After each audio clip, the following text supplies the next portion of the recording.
Դու կոնֆլիկտ ունեցար ու բավականին սուր կոնֆլիկտ Arm Games-ի շրջանակում։ Ինձ համար չկա կին եւ տղամարդ հավասարություն։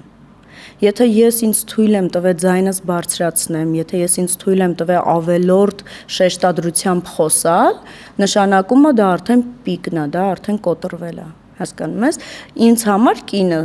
ինչ ուզում ա լինի, տղամարդու թևի տակ է։ Դա անձնական հարաբերություն կլինի, դա գործնական կլինի, ինչ ուզում ա լինի, կինը տղամարդու թևի տակ է։ Որտեղ մենք ենթակա ենք այդ մարդկանց, որտեղ իրանք են գործող ուժը, իրանք են տանող ճանապարհը։ Մենք հետևից գնացող ենք։ Կապ չունի ես իմ աշխատանքի մեջ հաջողակ եմ, ես ինչքան եմ վարձատրվում, կամ ես ինչ կապեր ունեմ, դա կապ չունի։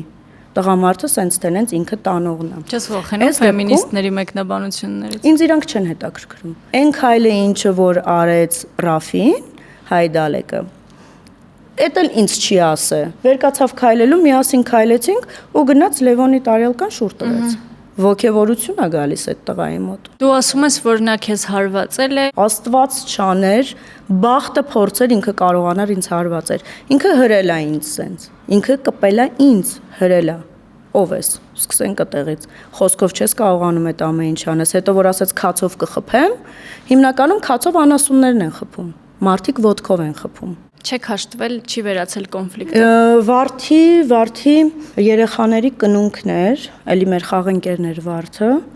ու մենք դժբախտաբար նույն սեղանի շուրջ էինք նստած։ Եթե որևէ քայլ կարող էր անել, ապա այդ դեպքում կգար, կասեր, գիտես, խաղը վերջացել է, ամեն ինչ անցել է, ես որպես տղամարդ վեհ գալիս եմ քեզ ընդառաջ, արի ես ամեն ինչը թող անցնի գնա։ Ես այտենց եմ դիտարկում, ես այտենց եմ պատկերացնում տղամարդուն։